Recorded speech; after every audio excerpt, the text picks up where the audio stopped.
अस्सलाम वालेकुम स्टूडेंट्स। आज हमारा टॉपिक फ़िज़िकल केमिस्ट्री का जो है इलेक्ट्रोकेमिकल सेल है। ठीक है, जो हमारा मेन टॉपिक है। तो इसमें हम डिस्कस करेंगे इलेक्ट्रोकेमिकल सेल क्या है, इसकी टाइप्स कौन कौन सी हैं, इलेक्ट्रोलाइटिक गैल्वेनिक सेल हैं, उनको एक्सप्लेन करेंगे और फिर हम देखेंगे कि इलेक्ट्रोलाइटिक और गैल्वेनिक सेल में क्या डिफरेंस है, तो हम उनको कंपेयर करेंगे आपस में। तो स्टूडेंट, अगर हम इंट्रोडक्शन देखें तो इसमें है कि सेल इलेक्ट्रोकेमिकल सेल क्या है। इलेक्ट्रोकेमिकल सेल ऐसा सेल है जो इलेक्ट्रिकल एनर्जी को केमिकल एनर्जी में करता है, ठीक है, या केमिकल एनर्जी को इलेक्ट्रिकल एनर्जी में कन्वर्ट करता है। और इसमें जो रिएक्शन है या वो स्पॉन्टेनियस होगा या वो नॉन स्पॉन्टेनियस रिएक्शन होगा। और इसमें जो इलेक्ट्रोड्स होते हैं हम यूज़ करेंगे, ठीक है, वो एक ही इलेक्ट्रोलाइट के सोल्यूशन में भी डिप हो सकते हैं और वो दो डिफरेंट इलेक्ट्रोलाइट के सोल्यूशन में भी डिप हो सकते हैं। इलेक्ट्रोकेमिकल सेल की दो टाइप्स हैं, galvanic cell and electrolytic cell. तो गैल्वेनिक सेल और इलेक्ट्रोलिटिक सेल जो हैं इनको हम डिस्कस करेंगे डिटेल से। तो इनकी हम एग्जांपल्स भी देखेंगे, इनके एनोड और कैथोड और इनकी वर्किंग, और इनके एनोड और कैथोड पे कौन से रिएक्शन होते हैं, कैसे ये इलेक्ट्रिकल और को केमिकल में और केमिकल को इलेक्ट्रिकल एनर्जी में कन्वर्ट करते हैं। तो इन सारी चीज़ों को हम डिटेल में डिस्कस करते हैं। हमारे पास गैल्वेनिक सेल है।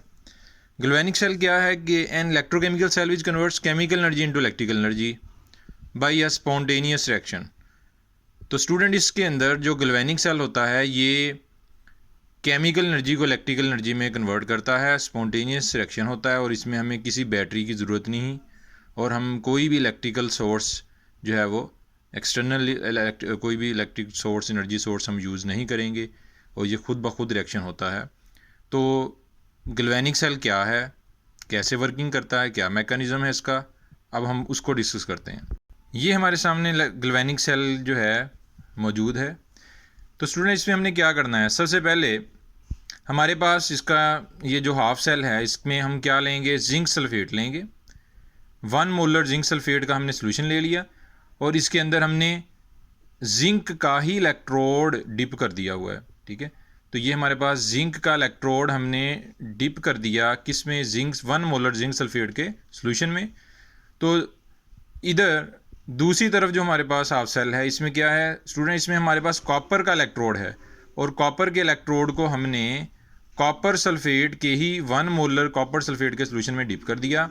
तो स्टूडेंट्स, इसमें अब दरमियान में इनको कनेक्ट किया हुआ है सॉल्ट ब्रिज के साथ जो कंसनट्रेटेड पोटेशियम क्लोराइड की इसमें जेल होती है।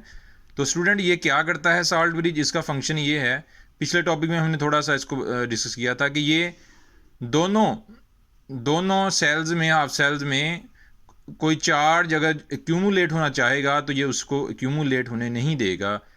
जिधर जो चार्ज जिस चार्ज की भी रेशियो इंक्रीज़ करेगी ये उसको दूसरे सेल में ट्रांसफ़र कर देगा, और इधर जिस चार्ज की रेशियो इंक्रीज़ होगी इसको इधर दूसरे सेल में ट्रांसफ़र कर देगा। तो चार्जेस की एक्यूमुलेशन होने नहीं देता और ये प्रोसेस सेल का स्मूथली आपका जो है वो रन करता है। तो स्टूडेंट, यहाँ पर हमने क्या करना है, इनको आपस में कनेक्ट कर दिया। ये हमारे पास लगा हुआ है वोल्ट मीटर। अब यहाँ पर क्या होगा स्टूडेंट, ये जो जिंक का इलेक्ट्रोड है इसको ये क्या करेगा, ये जिंक आयन सोल्यूशन में रिलीज करने लग जाएगा। ये सोल्यूशन के अंदर क्या रिलीज करने लग जाएगा, जिंक का इलेक्ट्रोड, जिंक आयन, जो पीछे हमने इलेक्ट्रोड पोटेंशियल में पढ़ा था ऑलरेडी। तो सोल्यूशन के अंदर जिंक आयन, तो इलेक्ट्रॉन कहाँ एक्यूमुलेट होते जा रहे हैं, इलेक्ट्रॉन एक्यूमुलेट होते जा रहे हैं इस जिंक के इलेक्ट्रोड के ऊपर। तो स्टूडेंट, इसके ऊपर इलेक्ट्रॉन जो है वो एक्यूमुलेट होते जा रहे हैं और मेटल जो है वो आयंस की फॉर्म में किस में आता जा रहा है, जिंक का सोल्यूशन में। तो स्टूडेंट, इसके ऊपर चार्ज, इलेक्ट्रॉन बहुत ज़्यादा एक्यूमुलेट हो जाएंगे तो इसके ऊपर चार्ज क्या आ जाएगा, नेगेटिव। इस पॉइंट पे ज़रा आपने फोकस करना है कि एनोड और कैथोड के चार्जेस पे। तो स्टूडेंट, इसके ऊपर चार्ज क्या आ गया, नेगेटिव। अब ये जो एनोड है ये इलेक्ट्रॉन ट्रांसफ़र करने लग जाएगा।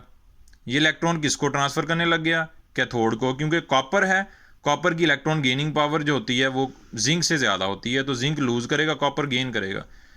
तो स्टूडेंट, अगर कॉपर गेन कर रहा है तो फिर हम इसको इलेक्ट्रॉन डेफिशिएंट कहेंगे। इसके लिहाज से, जिंक के लिहाज से, क्योंकि ये इलेक्ट्रॉन दे नहीं सकता, ये ले सकता है, तो इसकी वजह से इस पर नेगेटिव चार्ज इलेक्ट्रॉन के एक्यूमुलेट होने की वजह से ये इलेक्ट्रॉन ट्रांसफ़र कर रहा है। अब ये क्योंकि इलेक्ट्रॉन ले रहा है इसलिए फिर ये डेफिशिएंट होगा इलेक्ट्रॉन, इसलिए हमने इस पर चार्ज क्या कर दिया, पॉजिटिव। और अगर ये गेन कर रहा है तो ये फिर रिडक्शन हो रही है, ये क्या कहलाएगा, कैथोड। और ये लूज़ कर रहा है तो एनोड। तो स्टूडेंट इसमें इन पे चार्ज, अब हमने पीछे पढ़ा कि हम तो कहते हैं कि एनोड के ऊपर चार्ज पॉजिटिव होगा, कैथोड पे नेगेटिव। तो मेन कंसेप्ट जो एनोड और कैथोड का ये है कि एनोड पे ऑक्सीडेशन होनी है, ये बात जेन में जेनिशिंग कर लें कि एनोड पे ऑक्सीडेशन ही होनी है, कैथोड पे रिडक्शन ही होनी है। चार्ज इनके चेंज होते रहते हैं, गैल्वेनिक सेल में और मामला है और इलेक्ट्रोलिटिक सेल में और है। अब रीज़न मैंने उसको बता दी कि जो हम पहले सेल सिंपल डिस्कस करते हैं उनमें क्या होता था कि वो जिस तरह हमने NaCl देखा इलेक्ट्रोलिटिक सेल में, सोडियम क्लोराइड, उसमें आइंस इलेक्ट्रॉन देते थे और लेते थे, इलेक्ट्रोड से आइंस इलेक्ट्रॉन देते थे और लेते थे। अब स्टूडेंट इसमें मामला और है, इसमें हमने और उसमें हमने क्या किया था, इलेक्ट्रोलिटिक सेल में बैटरी एक को पॉजिटिव से कनेक्ट करते हैं, बैटरी के एक को नेगेटिव से करते हैं। लेकिन इसलिए जिसको पॉजिटिव से कर दिया वो नोड, जिसको नेगेटिव कर दिया कैथोड, वो तो श्योर है। अब यहां पर इलेक्ट्रोड किसी आयन से इलेक्ट्रॉन लेके नहीं दे रहे, यहां पर इलेक्ट्रोड अपने ही इलेक्ट्रॉन दे रहा है, अपने आयन इसके सोल्यूशन में जा रहे हैं, ये अपने इलेक्ट्रॉन दे रहा है। इसकी वजह से जब अपने आयन सोल्यूशन में रिलीज करेगा तो इस पर चार्ज नेगेटिव बढ़ेगा, इलेक्ट्रॉन बढ़ेंगे तो इसका ओवरऑल कैरेक्टर नेगेटिव हो जाएगा, जिसको देगा उसका पॉजिटिव। तो इसका मतलब ये हुआ कि यहां पर इलेक्ट्रोड अपने ही इलेक्ट्रॉन ट्रांसफर कर रहा है। पहले एनोड जो होता था, जो बाकी सेल्स हैं, ठीक है, जो गैल्वेनिक सेल से हट के हैं, उनमें क्या होता है कि उनमें आयंस जो हैं वो इलेक्ट्रॉन ट्रांसफ़र करते हैं और इलेक्ट्रॉन लेते हैं। यहाँ पर एनोड जो है अपने ही इलेक्ट्रॉन ट्रांसफ़र कर रहा है, अपने ये एटम्स को पॉजिटिव आयंस की फॉर्म में सोल्यूशन में रिलीज़ कर रहा है। जब इस पे इलेक्ट्रॉन जमा होते हैं तो फिर ये आगे ट्रांसफ़र करता है। तो इसको हम आगे इस टॉपिक के एंड पे भी हम इस लेक्चर के डिस्कस करेंगे इस बात को। तो स्टूडेंट अब क्या होगा, रिएक्शन एट एनोड होंगे, रिएक्शन एट कैथोड। तो जिंक की क्या हो रही है, ऑक्सीडेशन, एनोड है, ऑक्सीडेशन हुई तो इलेक्ट्रॉन लूज हो रहे हैं, और कॉपर जो है वो इलेक्ट्रॉन गेन कर रहा है। कॉपर के सोल्यूशन में जो कॉपर के आयंस होंगे वो किसके ऊपर डिपॉजिट होने लग जाएंगे, वो डिपॉजिट होने लग जाएंगे कॉपर के ऊपर, कॉपर इलेक्ट्रोड के ऊपर। इलेक्ट्रॉन गेन कर रहे हैं, न्यूट्रल हो रहे हैं, और किसके ऊपर डिपॉजिट होते जा रहे हैं, कॉपर के इलेक्ट्रोड के ऊपर। स्टूडेंट्स, जैसा कि मैंने पिछले लेक्चर में बताया था कि ज़रूरी नहीं है कि अगर एक मेटल, एक electrode as a anode act कर रहा है तो दूसरे सेल में भी वो एज ए एनोड ही एक्ट करेगा, ऐसा ज़रूरी नहीं है। तो सम टाइम ऐसे होता है कि एक electrode as a cathode act कर रहा है और अगले सेल में वो एज ए एनोड करेगा एक्ट। स्टूडेंट, ये डिपेंड करता है कि हम कपल कौन कौन से इलेक्ट्रोड्स को कर रहे हैं। ठीक है, हमारे पास सेल के अंदर जो कपल्ड इलेक्ट्रोड्स हैं वो कौन कौन से हैं, ये एनोड, कौन सा इलेक्ट्रोड एनोड बनेगा, कौन सा कैथोड बनेगा, वो डिपेंड करता है उसके साथ वाला इलेक्ट्रोड कितनी रिडक्शन पावर रखता है या कितनी ऑक्सीडेशन पावर रखता है। तो स्टूडेंट, अब यहाँ पर हमने ये भी गैल्वेनिक सेल ली है, यहाँ पर हमने सिंपल क्या किया है कि वही एक हमने हाफ सेल लिया, इसमें अब हमने कॉपर नाइट्रेट का सोल्यूशन ले लिया, और इसमें हमारे पास इलेक्ट्रोड कौन सा है, कॉपर का। और दूसरी तरफ हमने सिल्वर का इलेक्ट्रोड लिया, तो हमने सोल्यूशन भी किसका ले लिया, सिल्वर नाइट्रेट का। तो स्टूडेंट्स, अब उसमें साल्ट ब्रिज का फंक्शन वही है कि ये इलेक्ट्रॉन जो चार्जेस को जो है ट्रांसफ़र करेगा। तो इसमें सबसे पहले क्या होगा, अब देखें, अब कॉपर की इलेक्ट्रॉन लूजिंग पावर ज़्यादा है किससे, सिल्वर से। सिल्वर की गेनिंग पावर किससे ज़्यादा है, कॉपर से। पिछली एग्जाम्पल में जो हमने अभी देखी उसमें कॉपर एक्ट कर रहा था एज आ कैथोड, अब कॉपर एक्ट कर रहा है एज ए एनोड। क्यों, क्योंकि अब कॉपर इलेक्ट्रॉन देगा किसको, सिल्वर को, क्योंकि सिल्वर इलेक्ट्रोड जो है उसकी गेनिंग पावर ज़्यादा है, उसका रिडक्शन पोटेंशियल जो है सिल्वर का वो कॉपर से ज़्यादा है। और दोनों इलेक्ट्रोड में से जिसका रिडक्शन पावर जिसकी ज़्यादा हो तो उसका ऑपोजिट इलेक्ट्रोड एनोड एक्ट करता है, वो उसकी क्या होती है, ऑक्सीडेशन होती है। तो स्टूडेंट, इसमें अब इलेक्ट्रॉन ट्रांसफ़र होंगे, ठीक है, तो एनोड से इलेक्ट्रॉन ट्रांसफ़र होंगे, एनोड से कैथोड। तो यहाँ पर हमारे पास क्या होगा काम, सबसे पहले कॉपर आयन सोल्यूशन में रिलीज करता जाएगा और इलेक्ट्रॉन जो होंगे वो कॉपर की सरफेस के ऊपर कॉपर इलेक्ट्रोड के ऊपर क्या होते जाएंगे, एक्यूमुलेट। और फिर क्या करेगा, इसके ऊपर इतने ज़्यादा इलेक्ट्रॉन हो जाएंगे तो ये इसके ऊपर चार्ज किया जाएगा नेगेटिव, ये इलेक्ट्रॉन ट्रांसफ़र कर रहा है, वोल्ट मीटर डिफ्लेक्शन शो करेगा, ठीक है, हमें बता देगा करंट इसमें से पास कर रहा है। और आगे हमारे पास क्या है कि सिल्वर का इलेक्ट्रोड, तो यहाँ से जैसे इसके पास इलेक्ट्रॉन आएंगे तो सिल्वर के आइंस मूव करेंगे और किसकी सरफेस के ऊपर डिपॉजिट होते जाएंगे, सिल्वर इलेक्ट्रोड की सरफेस के ऊपर। तो स्टूडेंट इसमें एक और मेन बात, जो गैल्वेनिक सेल्स होते हैं इनमें क्या होता है, जो एनोड होता है ना वो आहिस्ता आहिस्ता किस में आ जाता है, सोल्यूशन में। अगर गौर करें तो एनोड के तो आइंस नहीं सोल्यूशन में आ रहे, और इलेक्ट्रॉन किधर जा रहे हैं, एनोड के मेटल्स कैटाइन बन के सोल्यूशन में आ रहे हैं, और इलेक्ट्रॉन किधर जा रहे हैं, कैथोड की तरफ। तो आहिस्ता आहिस्ता एनोड जो है ये तो ख़त्म हो जाएगा, लेकिन इसके ऑपोजिट सिल्वर का इलेक्ट्रोड जो है, सिल्वर का जो इलेक्ट्रोड है वो क्या होता जा रहा है, ठीक है, वो थिक होता जा रहा है, ठीक है, जबकि हमारे पास जो कॉपर का इलेक्ट्रोड है वो थिन होता जा रहा है। कॉपर ख़त्म हो रहा है, सिल्वर जो है उसकी जो वो स्ट्रांग होता जा रहा है, क्योंकि सिल्वर के आयन सोल्यूशन में से उसके ऊपर डिपॉजिट हो रहे हैं, और इधर से कॉपर के जो आयंस हैं वो इलेक्ट्रोड से सोल्यूशन में आ रहे हैं, और इधर से आयन जो हैं वो इलेक्ट्रोड पे डिपॉजिट हो रहे हैं।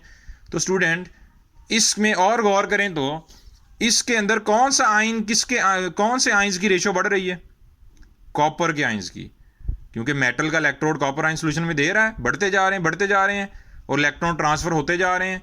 तो स्टूडेंट इसके अंदर कॉपर के आयंस की रेशो बढ़ रही है, पॉजिटिव आयन बढ़ रहा है, और इस इलेक्ट्रोड में सिल्वर आयन डिपॉजिट होते जा रहे हैं इलेक्ट्रॉन गेन करके कैथोड की सरफेस पे। तो स्टूडेंट इस सोल्यूशन में पॉजिटिव आयन सिल्वर आयन कम हो रहे हैं और इसमें कॉपर आयन पॉजिटिव आयन बढ़ रहे हैं। तो इसका मतलब क्या हुआ कि अब साल्ट ब्रिज का फंक्शन आ जाएगा। ये साल्ट ब्रिज क्या करेगा, साल्ट ब्रिज जो है वो इधर से कॉपर को लेकर ट्रांसफ़र कर देगा राइट वाली साइड में, राइट सेल में, और इधर कौन से आयन बढ़ रहे हैं, पॉजिटिव कम हो रहे हैं, इधर कौन से बढ़ रहे हैं, नेगेटिव। तो ये क्या करेगा, इधर से नेगेटिव आयंस को ट्रांसफ़र कर देगा लेफ्ट वाले सेल में। तो स्टूडेंट ये इधर पॉजिटिव आयन बढ़ रहे हैं तो पॉजिटिव आयन को राइट साइड पे ट्रांसफ़र कर देगा, और इधर नाइट्रेट आयन बढ़ रहे हैं, सिल्वर कम हो रहे हैं, तो इधर से जो आयन बढ़ रहा है वो उसको लेफ्ट पे कर देगा। जो आयन जिस सेल में बढ़ेगा, इंक्रीज होगा, ये उसको दूसरे में ट्रांसफ़र कर देगा। इसलिए स्टूडेंट सोल्यूशन जो है वो न्यूट्रल रहते हैं और स्मूथली जो है वो आपका सेल जो है वो वर्किंग में रहता है। तो अब कॉपर जो है उस पर एनोड पे नेगेटिव आ गया और कैथोड पे क्या आ गया, पॉजिटिव आ गया। तो ये मैं एक बार फिर बता रहा हूँ कि क्यों एनोड पे नेगेटिव आया, पॉजिटिव होता है मोस्टली, क्योंकि यहाँ पर हम बैटरी कनेक्ट नहीं कर रहे, क्योंकि अगर बैटरी का पॉजिटिव इस इलेक्ट्रोड से लगा देते फिर तो श्योर था कि ये एनोड है, पॉजिटिव है, और नेगेटिव इसमें इधर लगा देते इस कैथोड से तो कि ये कैथोड है। लेकिन स्टूडेंट अब सेल में हमने बैटरी से कनेक्ट नहीं किया, इसमें इलेक्ट्रोड किसी बैटरी के इलेक्ट्रॉन या किसी आयन से इलेक्ट्रॉन लेके नहीं दे रहा, बल्कि इसमें जो इलेक्ट्रोड है वो अपने ही एटम्स को कैटाइन की फॉर्म में सोल्यूशन में रिलीज कर रहा है, उनके इलेक्ट्रॉन जमा करता जा रहा है, एक्यूमुलेट करता जा रहा है, फिर उनको ट्रांसफ़र करता है। इसलिए जब एक इलेक्ट्रॉन एक्यूमुलेट होने हैं तो फिर चार्ज क्या आ जाना है, नोड पे नेगेटिव आ जाना है, और फिर क्योंकि कैथोड जो है वो ले रहा है इलेक्ट्रॉन, तो जो ले रहा है फिर जाहिर है वो डेफिशिएंट इन इलेक्ट्रॉन होगा, तो उस पर चार्ज क्या आ जाएगा, पॉजिटिव हो जाएगा। गेन ऑफ इलेक्ट्रॉन हो रहा है तो उस पर रिडक्शन, इसका लॉस हो रहा है तो ऑक्सीडेशन। तो स्टूडेंट रिएक्शन एट एनोड और रिएक्शन एट कैथोड, तो कॉपर जो है वो क्या कर रहा है, एनोड पे क्या है, कॉपर है, कॉपर की क्या हो रही है अब, ऑक्सीडेशन। कॉपर इलेक्ट्रोड से एक्वियस आयन में जा रहा है, इलेक्ट्रॉन लूज कर रहा है, और कैथोड पे क्या हो रहा है, सिल्वर के आयंस इलेक्ट्रॉन गेन कर रहे हैं सिल्वर से जो आ रहे हैं एनोड से। सिल्वर के आयंस जब इलेक्ट्रॉन लेंगे तो डिपॉजिट हो जाएंगे, सिल्वर के आयंस सोल्यूशन में से जा रहे हैं सॉलिड सिल्वर में, ठीक है, इलेक्ट्रोड के ऊपर क्या हो रहे हैं, डिपॉजिट हो रहे हैं। फ्रेंड्स अब हमारे पास है इलेक्ट्रोलिटिक सेल। अब गैल्वेनिक सेल आपको मजीद क्लियर हो जाएगा जब हम इलेक्ट्रोलिटिक सेल को स्टडी करेंगे। दो इलेक्ट्रोकेमिकल सेल की सेकंड टाइप, दो electrochemical cell which converts electrical energy into chemical energy, ठीक है, बाय नॉन स्पॉन्टेनियस रिएक्शन। तो स्टूडेंट इसके अंदर जो हमारे पास जो ये जो रिएक्शन होना है ये क्या होगा, नॉन स्पॉन्टेनियस होगा। क्यों, क्योंकि इस सेल में हमें बैटरी की ज़रूरत पड़ेगी, इस सेल में हमें बैटरी की ज़रूरत पड़ेगी। कैसे, अब ये देखें, इसमें हमने एक इलेक्ट्रोलिटिक कंटेनर लिया, इसमें हमने मोल्टन NaCl, स्टूडेंट जो इलेक्ट्रोलाइट लेना है वो या मोल्टन फॉर्म में लेंगे या वो सोल्यूशन फॉर्म में लेंगे। ये हमारे पास दो इलेक्ट्रोड्स हैं, एनोड और कैथोड। एक हम चलें जिंक का ले लेते हैं और एक बना हुआ है कॉपर का। तो स्टूडेंट अब क्या होगा, हमने बैटरी से कनेक्ट कर दिया। अब तो चक्कर ही ख़त्म हो गया कि एनोड पे अब चार्ज पॉजिटिव ही आना है, क्योंकि बैटरी के नेगेटिव पॉजिटिव से लगा दिया। बैटरी के पॉजिटिव से लगाने का मतलब क्या है कि इलेक्ट्रॉन लॉस होगा, और नेगेटिव का मतलब क्या है, ये इलेक्ट्रॉन ट्रांसफ़र करेगा। अब ये देखें स्टूडेंट, सोडियम के क्लोराइड के आइंस बन गए। अब क्लोराइड आइंस ने मूव करना है, किसको इलेक्ट्रॉन देने जाना है, जिंक को। क्यों? क्योंकि जिंक को पॉजिटिव से लगाया है, जिंक को इलेक्ट्रॉन की कमी है, तो क्लोरीन इलेक्ट्रॉन देने जाएगी। जब क्लोरीन इलेक्ट्रॉन देने जाएगा, ठीक है, तो क्लोराइड आइन इलेक्ट्रॉन देगा, तो इलेक्ट्रॉन लॉस करेगा और न्यूट्रल हो जाएगा, और यहाँ से एनोड से ये क्लोरीन गैस बन के निकल जाएगा। ठीक है, तो क्लोरीन जो है, और सोडियम आइंस क्या करेंगे, सोडियम आइन ने तो उस तरफ जाना है, उस इलेक्ट्रोड की तरफ जाना है जहाँ से इलेक्ट्रॉन मिले, और किससे इलेक्ट्रॉन मिलेंगे, जो बैटरी के नेगेटिव से लगा दिया। तो स्टूडेंट सोडियम आइन जा रहे हैं और इसकी सरफेस के ऊपर सोडियम आइन इलेक्ट्रॉन लेने जा रहे हैं, किससे, कैथोड से, और क्या हो रहे हैं, डिपॉजिट हो रहे हैं। किसकी सरफेस के ऊपर डिपॉजिट हो रहे हैं स्टूडेंट, ये हो रहे हैं कैथोड की सरफेस के ऊपर। कैथोड किसका बना हुआ है, कॉपर का। किसका बना हुआ है, कॉपर का। तो स्टूडेंट इसका मतलब ये हुआ कि यहां पर इलेक्ट्रोड अपने तो इलेक्ट्रॉन कोई ट्रांसफर नहीं कर रहे। ठीक है, तो अब यहां पर जैसे ही क्लोराइड आइंस जाएंगे, reaction at anode, chloride ions किस पे गए, सोल्यूशन में से क्लोराइड आइन किस पे गए, सोल्यूशन में से क्लोराइड आइन मूव किए एनोड पे, और इलेक्ट्रॉन लॉस हुआ। तो क्लोराइड आइंस का इलेक्ट्रॉन लॉस हुआ, किस पे जाके इलेक्ट्रॉन लॉस हुआ, एनोड पे। तो इलेक्ट्रॉन लॉस का मतलब क्या है, ऑक्सीडेशन। इलेक्ट्रॉन लॉस का क्या मतलब है स्टूडेंट, क्लोराइड आइंस का इलेक्ट्रॉन लॉस हुआ जब वो किसकी तरफ मूव किए, जिंक की तरफ, एनोड की तरफ, तो लॉस ऑफ इलेक्ट्रॉन क्या हो गया, ऑक्सीडेशन। सोडियम आइंस ने इलेक्ट्रॉन गेन किए, किसकी तरफ मूव करके, कॉपर की तरफ इलेक्ट्रॉन गेन किए, तो ये डिपॉजिट हो गए किसकी सरफेस के ऊपर, कैथोड पे। तो सोडियम ने सोल्यूशन में से, एक्वियस सोडियम आइंस ने सोल्यूशन में से मूव किया कैथोड की तरफ और इलेक्ट्रॉन गेन किए और डिपॉजिट हो गए सॉलिड सोडियम की फॉर्म में कॉपर की सरफेस के ऊपर। और क्लोराइड आइंस सोल्यूशन में से मूव किए, इलेक्ट्रॉन देने गए किसको, एनोड को, और क्लोरीन गैस बन गई। ठीक है, क्लोरीन गैस जैसे ही बनी वो निकल गई। ठीक है, रिमूव। तो इसका मतलब ये हुआ कि स्टूडेंट क्या जो गैल्वेनिक सेल का एनोड था वो अपने ही इलेक्ट्रोड के एटम्स को आइंस की फॉर्म में डिसोशिएट नहीं कर रहा था सोल्यूशन में। जो गैल्वेनिक सेल का एनोड था वो अपने ही इलेक्ट्रॉन ट्रांसफर कर रहा था कैथोड को, और अपने एटम से इलेक्ट्रॉन लेकर उनको आइंस की फॉर्म में किसमें रिलीज कर रहा था, सोल्यूशन में। इसलिए जब उस इलेक्ट्रोड पे इलेक्ट्रॉन जमा होते गए तो उस पर चार्ज नेगेटिव आया था एनोड पे। उस वक्त गैल्वेनिक सेल में इलेक्ट्रोड जो था, जो एनोड के तौर पे एक्ट कर रहा था, उसकी अपनी ऑक्सीडेशन हो रही थी। अब क्या हो रहा है, अब ऑक्सीडेशन हो रही है इलेक्ट्रोलिटिक सेल में, ऑक्सीडेशन हो रही है क्लोराइड आइन की। क्लोराइड आइन का इलेक्ट्रॉन लॉस हो रहा है, क्लोराइड आइन की ऑक्सीडेशन हो रही है एनोड पे जाके। एनोड अपने इलेक्ट्रॉन आगे नहीं दे रहा, एनोड का आगे लॉस ऑफ इलेक्ट्रॉन नहीं हो रहा। तो ये इसमें मेन फर्क है। ठीक है, इसको आप लोगों ने क्लियर कर लेना है कि इसलिए इसके ऊपर एनोड पे, और इसको बैटरी के पॉजिटिव से लगा दिया तो श्योर है कि ये एनोड पॉजिटिव होता है। इलेक्ट्रोलिटिक सेल का एनोड पॉजिटिव होता है और कैथोड नेगेटिव होता है, होती दोनों पे ऑक्सीडेशन रिडक्शन ही है। ठीक है, फर्क ये आ जाता है कि गैल्वेनिक सेल में बैटरी नहीं लगाते, गैल्वेनिक सेल का एनोड अपने ही इलेक्ट्रॉन ट्रांसफर करता है। ठीक है, इसलिए उसके ऊपर इलेक्ट्रॉन जमा होते जाते हैं, और जब वो अपने एटम्स को कैटायन की फॉर्म में रिलीज करेगा सोल्यूशन में, तो उनके इलेक्ट्रॉन अपनी सरफेस पे एक्यूमुलेट करता जाएगा, जिसकी वजह से उस पर चार्ज नेगेटिव होता उसका इलेक्ट्रॉन लॉस है, अपना इलेक्ट्रॉन लॉस होता है। इसलिए होती ऑक्सीडेशन ही है गैल्वेनिक सेल के एनोड पे भी, लेकिन चार्ज उस पर नेगेटिव आता है due to accumulation of electrons.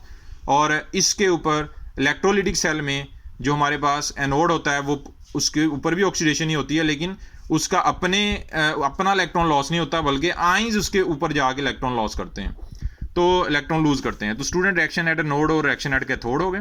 ठीक है, तो ये हमारे पास था इलेक्ट्रोलिटिक सेल। तो अब ये हमारे पास कंपैरिजन आ जाता है, गैल्वेनिक सेल और इलेक्ट्रोलिटिक सेल में क्या कंपैरिजन है।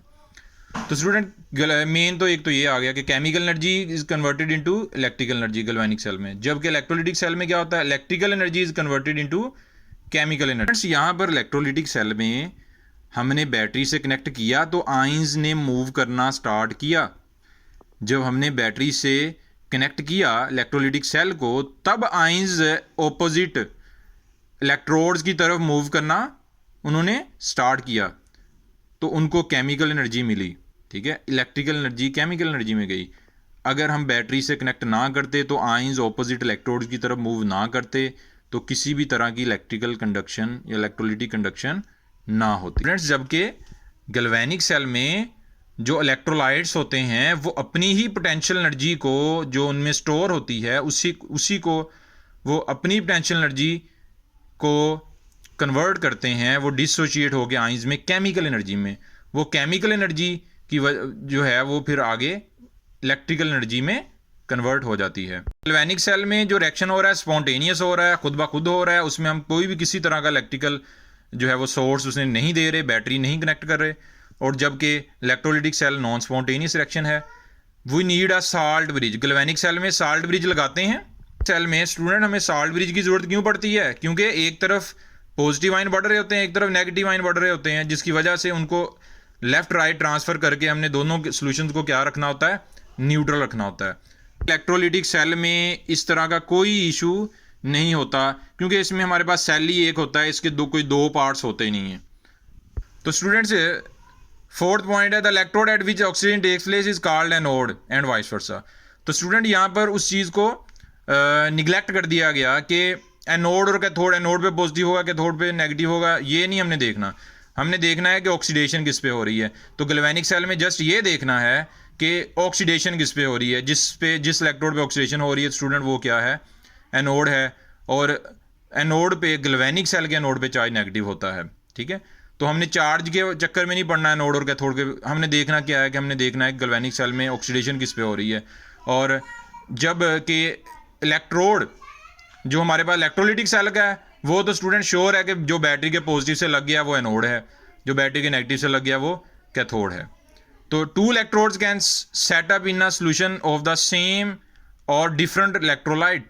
तो स्टूडेंट यहाँ पर दो इलेक्ट्रोड्स हैं हमारे पास गैल्वेनिक सेल में, देखें तो एक को इनको हमने सेपरेट किया हुआ है, ये कॉपर नाइट्रेट के सॉल्यूशन में डिप है, ये सिल्वर नाइट्रेट के सॉल्यूशन में डिप है। तो स्टूडेंट्स, ये हमारे पास जो गैल्वेनिक सेल होता है उसमें हम क्या करते हैं कि दो इलेक्ट्रोड्स को दो डिफरेंट इलेक्ट्रोलाइट के सॉल्यूशन में हम डिप करते हैं।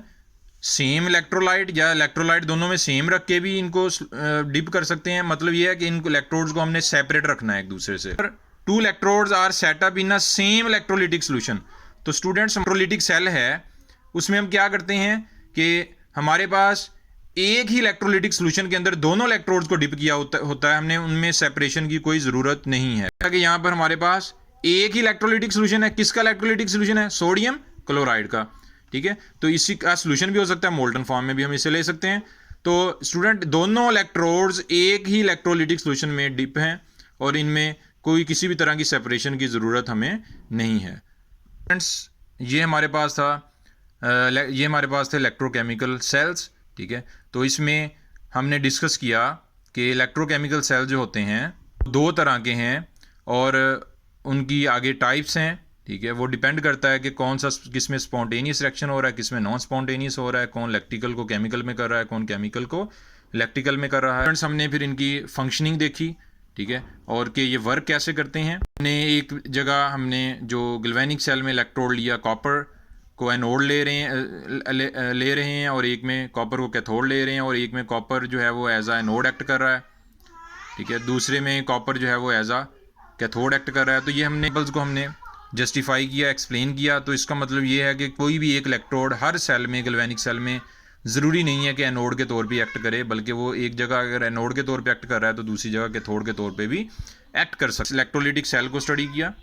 ठीक है, और इलेक्ट्रोलिटिक सेल जो है वो भी इलेक्ट्रोकेमिकल सेल की सेकंड टाइप है। हमने इनमें डिफरेंस देखा कि इलेक्ट्रोलिटिक और गैल्वेनिक सेल में मेन डिफरेंसेस क्या हैं, इनको हम कैसे एक दूसरे के साथ कंपेयर कर सकते हैं। तो स्टूडेंट्स, ये हमारा आज का लेक्चर था। तो अगर आपको पसंद आए तो लाइक भी करें और सब्सक्राइब करें, शेयर करें और जो सजेशंस हैं वो आप लोग कमेंट्स में हमें दे सकते हैं।